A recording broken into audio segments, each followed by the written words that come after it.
로이드 존스의 성경교리 강해 시리즈에서 발제하였습니다.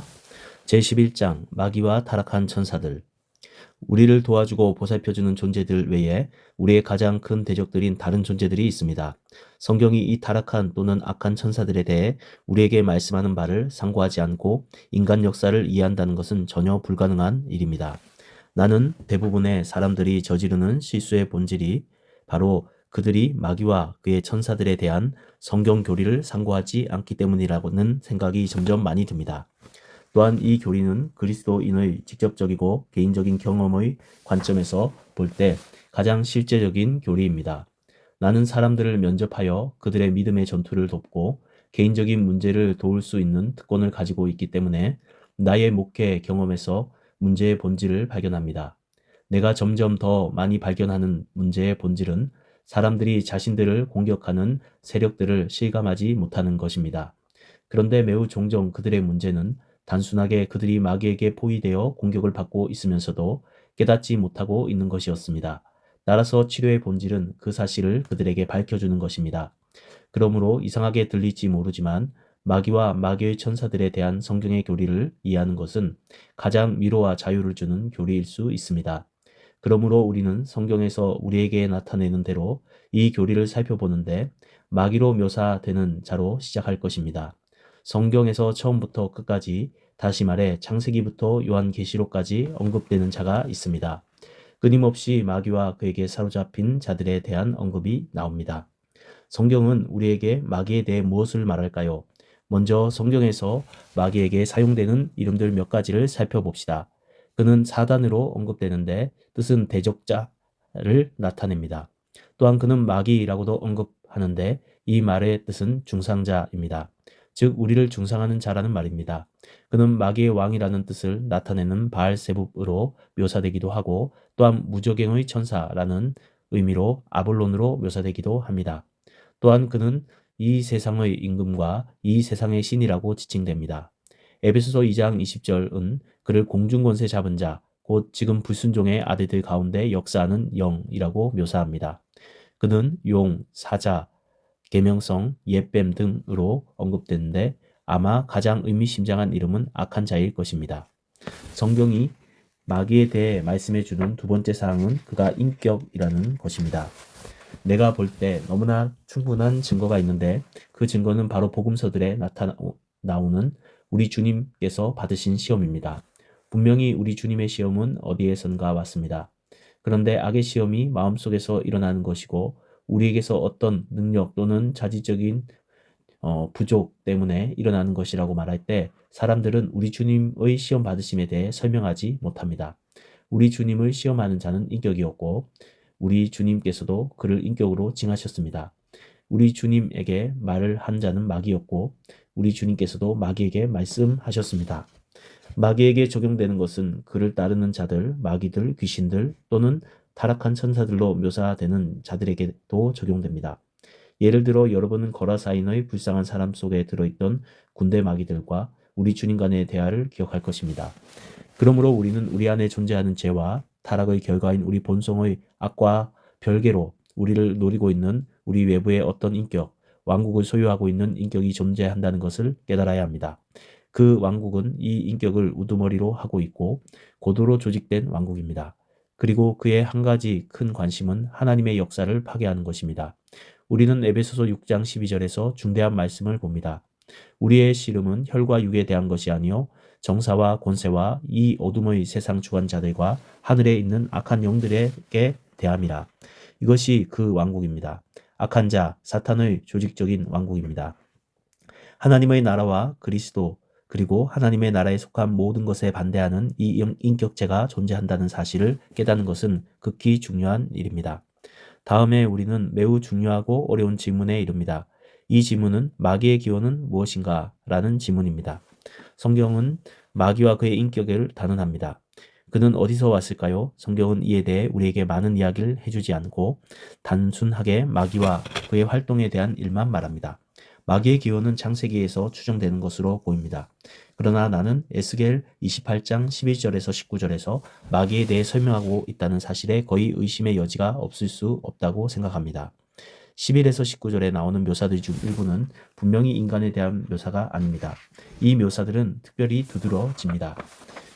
이사야의 예언과 다른 예언들에 이에 대한 많은 예들이 있습니다. 즉 직접적인 언급과 그 직접적인 언급 안에 그리고 그 직접적인 언급을 초월하는 간접적인 언급이 있습니다. 에스겔서에서도 우리는 정확하게 동일한 언급을 봅니다. 에스겔서 28장 12절에서 19절은 분명히 사탄과 사탄의 기원을 말하고 있습니다. 내가 지음을 받던 날로부터 내게 모든 길에 완전하더니 내가 마침내 불의가 드러났도다. 15절 마귀는 영원 전부터 존재하지 않았습니다. 그는 영원한 존재가 아닙니다. 그는 하나님에 의해 만들어진 존재입니다. 우리는 15절에서 마귀가 모든 길에 완전하였다는 말씀을 봅니다. 그러나 슬프게도 그는 최초의 상태를 지키지 못했습니다. 이 빛나고 영광스러운 천사적 존재는 아름다움에 의해 완전했습니다. 그러나 그는 교만으로 불타오르게 되었고 그는 하나님에 대한 예배와 경배를 인도하는 대신 자신이 예배를 받고 싶어졌고 하나님과 동등하게 되고 싶어졌습니다. 그리하여 그는 하나님에 대항하여 스스로 높아졌고 하나님께 대해 죄를 지어 하나님에 의해 내어 쫓김을 당했습니다. 우리는 이사야서 14장에서도 유사한 말씀을 발견합니다. 이사야서 14장 12절에서 15절은 다음과 같이 말합니다. 너 아침의 아들 계명성이여 어찌 그 하늘에서 떨어졌으며 내 열국을 엎은 자여 어찌 그리 땅에 지켰는고 내가 내 마음에 이르기를 내가 하늘에 올라 하나님의 뭇별 위에 나의 보좌를 높이리라 내가 북극 지폐의 산 위에 좌정하리라 가장 높은 구름에 올라 지극히 높은 자와 비기리라 하도다. 그러나 이제 내가 음부 곧 구덩이의 맨 밑에 마치리로다. 성경은 이런 모든 생각들이 어떻게 마귀 사탄의 마음속에 들어왔는지 우리에게 설명해 주지 않습니다. 성경은 단지 그렇게 되었다고만 말합니다. 신학자들은 마귀가 완전하기 때문에 분명히 완전히 자유로웠을 것이고 완전한 자유는 그 자체에 하나님을 거역하는 길을 택할 가능성을 포함하고 있었다는 추측의 말을 합니다. 그리고 성경은 우리에게 마귀의 능력에 대해 많이 이야기해 줍니다. 베드로는 우리에게 마귀가 우는 사자와 같다고 말합니다. 또한 마귀는 니워 야단으로 묘사되기도 하고 계시록의 여러 곳에서는 용으로 묘사되기도 합니다. 유다서 9절에서 우리는 천사장 미가엘이 모세의 시체에 대하여 마귀와 다투어 변론할 때에 감히 회방의 판결을 쓰지 못하고 다만 말하되 주께서 너를 꾸짖으시기를 원하노라 하였거늘이라고 하는 말씀을 봅니다. 마귀의 능력이 인간의 능력보다 크다는 것은 의심의 여지가 없습니다. 마귀는 우리 몸에 영향을 끼칠 정도로 강력합니다. 여러분은 그가 욥에게 행한 일을 기억할 것입니다. 마귀는 어떤 지위를 가지고 있을까요? 그는 이 세상 신으로 묘사됩니다. 그는 공중권세 잡은 자입니다. 그는 악한 자, 악의 집결입니다. 모든 악이 그에게 집중되어 있습니다. 그는 모든 악의 우두머리로 모든 악이 그에게서 나옴을 볼 수 있습니다. 그러나 마귀의 능력은 유한합니다. 마귀는 전능하지 않습니다. 욥기 첫 장에서 우리는 하나님께서 마귀가 욥에게 특정한 일을 행할 것을 허락하시면서 매우 명확한 제한을 두시는 것을 봅니다. 그리고 마귀는 그 제한을 넘을 수 없었습니다. 이 지점에 신비가 있습니다. 궁극적으로 마귀는 하나님의 권능 내에서 행동합니다. 하나님께서는 마귀가 특정한 일을 행하는 것을 허용하십니다. 하나님께서는 영원한 지혜 가운데 마귀가 종말까지 일정한 분량의 능력을 소유하는 것을 허락하셨습니다. 그렇지만 그 능력은 결국 하나님의 지배 아래 있습니다. 마귀에게 그 능력을 허용하시는 것은 하나님의 임의적인 뜻입니다. 그리고 욥의 경우에 나타나는 바와 같이 마귀는 거기까지만 허용을 받았고 절대로 그 이상 나아가는 것을 허용되지 않습니다. 마귀는 어디에 존재할까요? 그 처소는 어디일까요? 그는 어디서 활동할까요? 우리는 여러 곳에서 마귀가 하늘에 거한다는 말씀을 봅니다. 그는 공중에 권세 잡은 자입니다. 그러나 우리는 그가 땅에 두루 돌아 여기저기 다녀왔다고 한 것을 봅니다. 이 점은 중요하며 나에게는 매우 위로가 되는 사실입니다. 마귀는 창조된 존재이기 때문에 유한하기 때문에 한 번에 한 장소밖에 있을 수 없습니다. 그렇습니다. 그렇지만 그는 속이는 자이기 때문에 그리고 많은 사자들을 거느리고 있고 모든 곳을 그의 사자들에 의해 대표되고 있기 때문에 우리로 하여금 마귀가 동시에 모든 곳에 있다고 착각하게 합니다. 그러나 그는 동시에 모든 곳에 있을 수 없습니다. 그에게는 편재하는 능력이 없습니다. 마귀의 성격은 어떨까요? 그를 특징 짓는 주제들 중 첫 번째는 그의 교만, 다른 무엇보다도 가장 두드러진 교만입니다. 그 다음은 악의이고 그 다음은 교활함이고 그 다음은 사기입니다. 우리 주님께서 그에게 사용하신 또 다른 용어는 살인자입니다. 이것이 마귀의 성격, 속이는 자, 거짓말하는 자, 험담하는 자, 살인자, 하나님의 미워하고 교활과 교만으로 가득한 자입니다. 그 다음에 성경은 마귀의 일들에 대해 말합니다. 요한은 그리스도께서 마귀의 일을 멸하기 위해 오셨다고 말합니다. 그러면 마귀의 일들은 무엇일까요?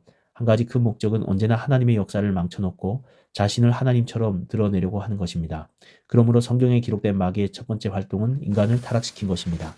아담과 하와가 마귀의 말에 귀를 기울여 타락했기 때문에 마귀는 사망의 권세를 지배하는 자가 되었습니다. 궁극적으로 사망의 권세는 하나님의 손안에 있습니다. 그러나 인간이 마귀의 말에 귀를 기울이는 순간 인간은 스스로 마귀의 권세와 지배 아래 들어가게 되었고 그로 인해 사망의 선고가 인간에게 내려진 것입니다. 그리고 율법을 위반하는 사람은 자동적으로 마귀에게 속하고 사망의 영역인 마귀의 영역에 들어가기 때문에 마귀가 사망의 권세를 가지고 있다는 것은 단지 이런 의미에서 그러할 뿐입니다. 그 다음에 성경은 마귀가 모든 불신자들, 그리스도인이 아닌 모든 사람들의 생명과 그들의 활동 전체를 지배한다고 말씀합니다. 우리 주님께서는 그들이 마귀의 자식들이라고 말씀하셨고 요한은 우리는 하나님께 속하였고 온 세상은 악한 자에게 처한 것이며 라고 말합니다. 그 다음 바울은 고린도후서 4장 4절에서 마귀를 이 세상의 신으로 묘사하고 에베소서 2장 2절에서는 그를 지금 불순종의 아들들 가운데 역사하는 영으로 묘사합니다. 마귀는 어떻게 불신자들을 지배할까요? 그가 하는 첫 번째 일은 그들을 진리에 대해 눈멀게 하는 것입니다. 바울은 만일 우리 복음이 가리웠으면 망하는 자들에게 가리운 것이라고 이 세상 신이 믿지 아니한 자들의 마음을 혼미케 하여 라고 말합니다. 그러므로 오늘날 이 세상에서 그리스도인이 아닌 모든 사람의 문제가 바로 이것입니다. 이 세상의 신인 마귀가 그들의 마음을 진리에 대해 눈멀게 하고 자신이 그들에게 감추고 있는 것을 보는 것을 허용하지 않기 때문입니다. 다음에 마귀가 하는 두 번째 일은 이런 사람들의 생활을 정하고 지배하는 것입니다. 그는 지금 불순종의 아들들 가운데 역사하는 영입니다. 그는 불경건한 자들의 생활에 나타나는 모든 형태의 정욕과 악의 조상입니다. 만일 그것이 마귀가 불신자들에게 행하는 것이라면 신자들에 대한 그의 활동은 어떤 것일까요? 성경은 그를 대적, 즉 항상 모든 일에 있어 우리를 반대하는 자라고 묘사합니다. 또한 그는 우리의 고소하는 자입니다. 본질적으로 마귀는 형제들을 고소하는 자입니다. 그는 우리를 하나님께 고소하고 우리 자신에게 고소합니다.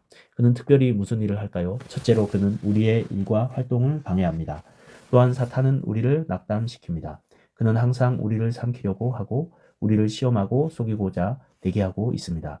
사탄은 자신의 관계와 올가미와 화전, 즉 불화살과 사기와 암시들로 우리를 유혹합니다. 그는 우리의 정욕을 자극합니다. 그는 우리의 정신에 영향을 끼칩니다.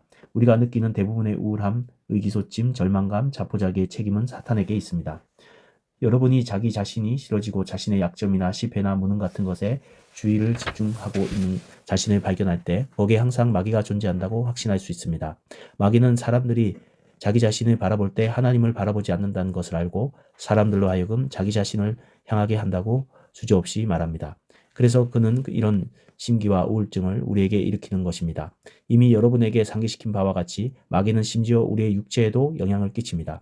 그는 질병을 일으킬 수 있습니다. 그는 질병을 일으킬 능력을 가지고 있고 그 능력을 사용합니다. 그러면 마귀는 어떻게 이 일들을 할까요? 그는 상당 부분 직접 역사하지만 자기 사자들을 시켜서도 합니다.